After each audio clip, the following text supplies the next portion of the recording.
आज हम लोग बात करने वाले हैं BA part one history honours का। ये पेपर वन का ये चैप्टर 3 और चैप्टर 3 का हम लोग ऑब्जेक्टिव क्वेश्चन देख रहे थे और ये भाग 2 है। भाग 1 इससे पहले हम लोग देख लिए थे। अगर आपने नहीं देखा है तो उसका लिंक इसी वीडियो के नीचे डिस्क्रिप्शन में दिया गया है, वहां से देख सकते हैं, या इसी चैनल पर प्ले लिस्ट बना हुआ है, वहां से भी देख सकते हैं। तो चलिए हम लोग शुरू करते हैं और आज ये ऑब्जेक्टिव क्वेश्चन की क्लासेस खत्म हो जाएगा। उसके बाद हम लोग इस चैप्टर का सब्जेक्टिव क्वेश्चन देखेंगे और जो भी ऑब्जेक्टिव क्वेश्चन पहले आ गया होगा वो इसमें बता देंगे हम प्रीवियस ईयर कौन कौन ऑब्जेक्टिव क्वेश्चन इसमें से है जो पहले भी आ चुका है। इससे फायदा ये होता है कि प्रीवियस ईयर क्वेश्चन पढ़ने से बहुत सारे प्रीवियस ईयर क्वेश्चन दोबारा एग्जाम में आ जाते हैं। तो यही बात ध्यान रखना होता है कौन कौन से प्रीवियस ईयर क्वेश्चन हैं। तो चलिए शुरू करते हैं इसको। जिस काल की लिपि पढ़ा नहीं जा सका है उस काल को क्या कहते हैं? प्रागैतिहासिक काल, अधैतिहासिक काल, ऐतिहासिक काल या डी इनमें से कोई नहीं। अब समझ लीजिए ये प्रीवियस ईयर क्वेश्चन पूछा गया है।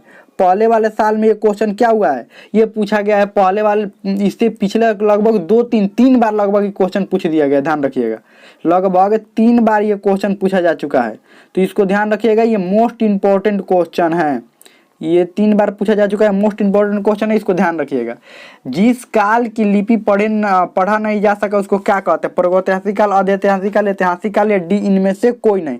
तो इसको अधैतिहासिक काल कहते हैं, जिस काल की लिपि पढ़ी नहीं जा चुकी है। जैसे सिंधु घाटी सभ्यता, उसकी लिपि अभी तक पढ़ी नहीं गई है, तो किस में आएगा? अधैतिहासिक काल में। ध्यान रखिएगा अधैतिहासिक काल में सिंधु घाटी सभ्यता आएगा, क्योंकि उसकी लिपि अभी पढ़ी नहीं जा चुकी है।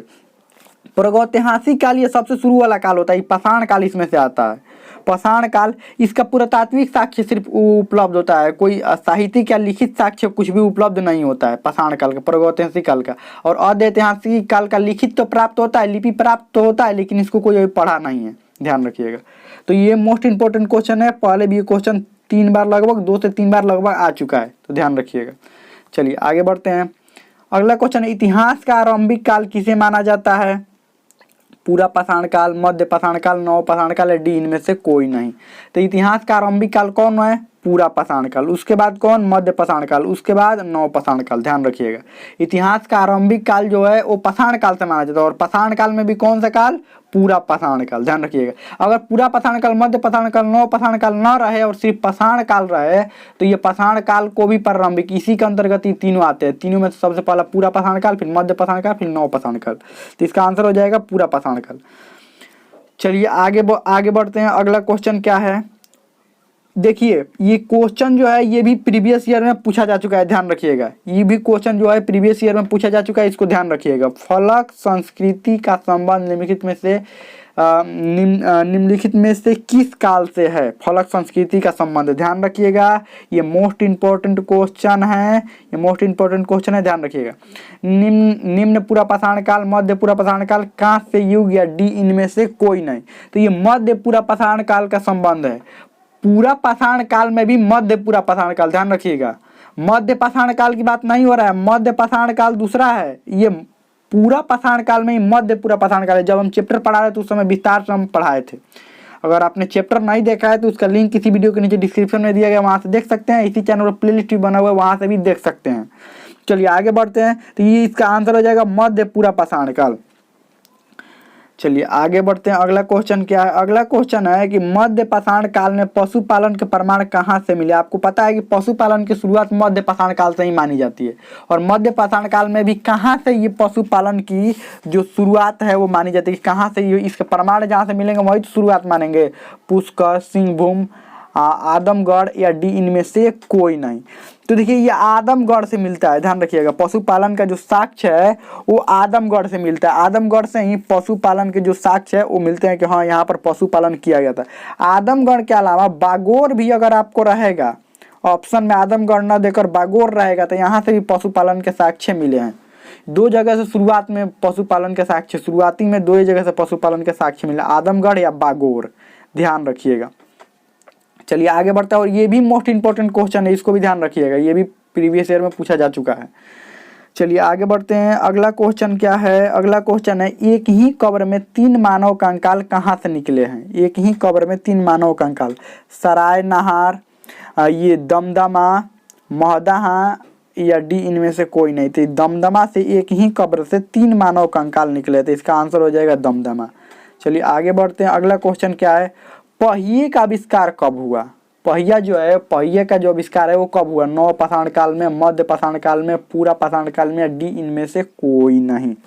तो जो पहिए का आविष्कार है वो नव पाषाण काल में हुआ था, ध्यान रखिएगा। पहले पहिए का आविष्कार नव, क्योंकि देखिए पूरा पाषाण काल में ये लोग तो शिकारी थे, पहिए की इनको जरूरत नहीं था।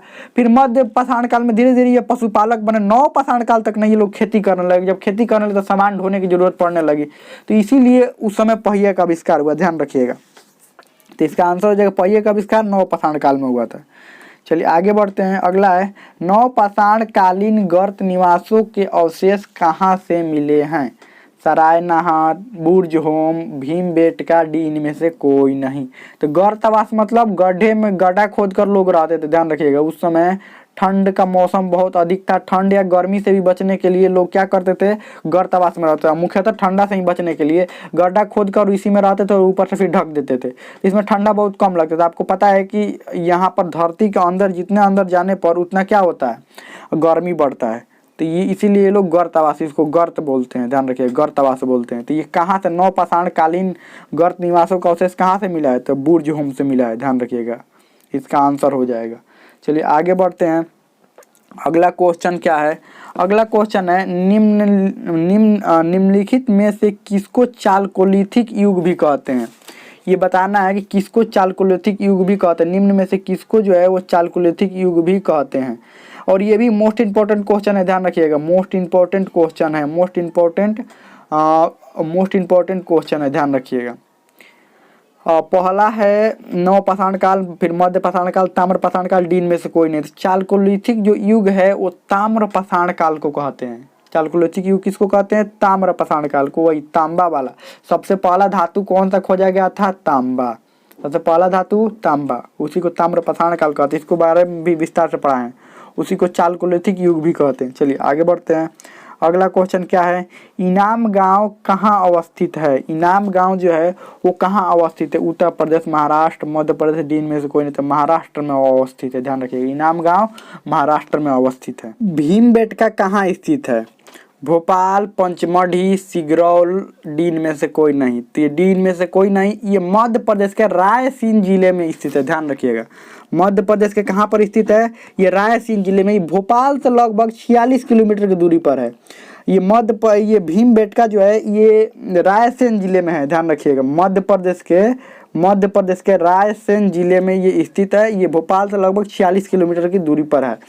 और यहीं पर भीमबेटका में ही गुफाओं में शैल चित्र मिले हुए। शैल चित्र का मतलब ये हुआ कि जो आदि मानव थे, वो पाषाण काल के जो लोग थे, उनके द्वारा पत्थरों पर चित्र बनाया हुआ है, वहीं पर मिला हुआ है। कहाँ पर? भीमबेटका में मिला हुआ है।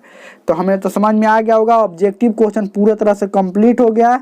तो हमें तो समझ में आ गया होगा। इसमें कोई भी डाउट हो, कोई भी क्वेश्चन आप कमेंट में पूछ सकते हो, तो समझ में आ गया होगा।